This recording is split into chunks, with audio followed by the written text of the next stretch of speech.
see how we can reduce these arrests that are happening to our students and have restorative practices where we can help these students have a better and successful life instead of falling into the system and not being able to achieve dreams that they want to do. Many of these students are simple mistakes, and we need to offer those alternatives for them. That's all I have to say. Thank you.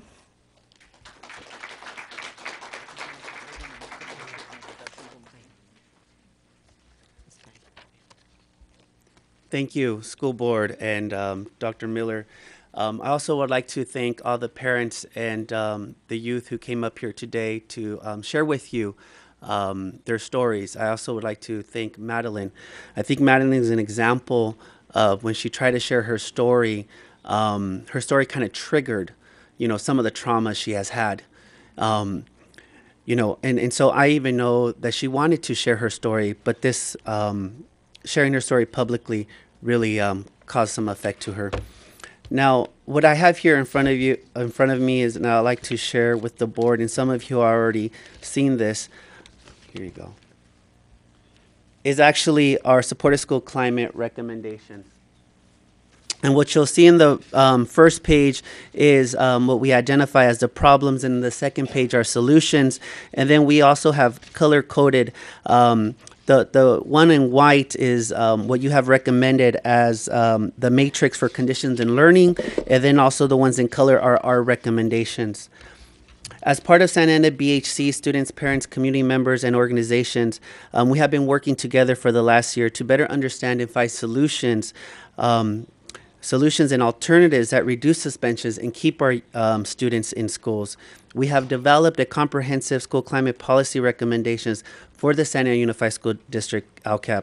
Once again, these changes will increase youth and parent engagement and support healthy, safe, and supportive climate in Santa Ana Unified Schools, where all students are prepared for success in college and career. Our proposal is research-based and has been designed by a broad group of Santa Ana adults, youth, and organizations, together with local, state, national experts and advocates concerned with equity in education.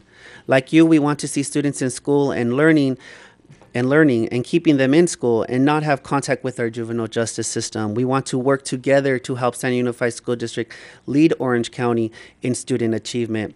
Once again, we have attached our school climate proposal and our recommendations to school climate LCAP. I also have 3 extra copies for district staff. Thank you very much for your time. Thank you. Thank you. We do have one more hearing, and that is to conduct a public hearing for consideration of the adoption of the 2014-15 budget. So I will declare that public hearing open, and I don't believe we have any specific cards that have been taken out. Is there anyone present who would like to address the board on the hearing on our 2014-15 budget? Okay, so I will close that hearing. Now we will go back to, well, actually, I think there was one request to vote on item 2.0 on the environmental impact report. Is that okay with the board? Yes. And so, Mr. Dixon, if you stand ready for any questions. So, before moving on, since we just had the public hearing on this item 2.0.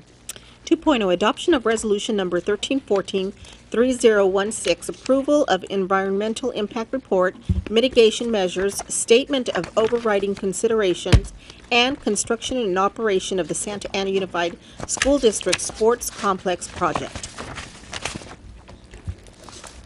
Okay. So this item is before us with a recommendation to adopt resolution 1314-3016. To begin with, is there a motion to approve this resolution? So moved. Moved by Mr. Hernandez, seconded by Mr. Richardson. Are there, were you going through a presentation, or? I have a presentation, but I don't think it's necessary. It's up to the board. I could answer some questions and clarify some points on the project, if that'd be helpful. Yes. A couple of questions for me. The illustration that you have here, I guess it's on page 2 of your presentation. Yes. I know that we had gone through a couple of proposals in terms of where the fields was going to be placed, et cetera. Is this the final recommendation in terms of what's best in terms of the lighting, et cetera, for the football field? Because we're turning the football field around, basically, right? We are, Mr. Hernandez, let me real quick. It isn't the final. We actually did some fine tuning even yesterday. And I'm struggling with whatever remote control is going to work today.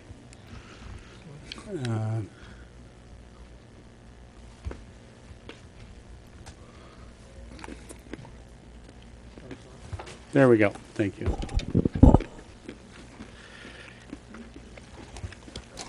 So some of the fine tuning that we've done as well, I think that has a pointer with it. Thank you. Thank you. Some of the fine tuning that we have done is there's actually all of this is every field is lit and the tennis courts are lit as well. Some of the fine tuning we've done is this is called a greens field exercise area, similar to what you see on 3rd Street between Birch and Ross that the city installed. And we're going to move that over to this area here. This is kind of some dead space for us, dead space here. We've tightened this up a little bit in here. This is going to have to be a fire lane for the fire department here, so some of these buildings are going to be squeezed into this area a little bit more. This will be the concession stand. This is a shade area here, and also we'll have a barbecue area in there as well, and the wall of fame, or whatever we want to call it, will be in this area as well. So this will be like the center point of the project. Over here, we're going to have this will be the home side. This will be the visitor side. So our visitors are going to enter in. We'll have a gate here. Visitors will enter here, buy their ticket there, and only be able to go in this direction. This is also a restroom facility. And the home team will come in on this side over here and access it there. The baseball team, there's actually, that's going to be bumped out just a little bit. That'll be a sidewalk over to the baseball field for the baseball, as well as going over to the softball field will be included in that too. So we've done a lot of fine tuning, and we're up to right now about 26 light poles total. So there's a lot of poles. So we're looking at perhaps opportunities to have a pole that could be shared with some of the facilities and still have that mitigation of light on the neighbors. Right now, the light spillage into like Miss Christie's driveway is less than twilight. It's 1 foot candle. So we want to maintain that as well. So, and we think we can do that and still get some economies. Okay.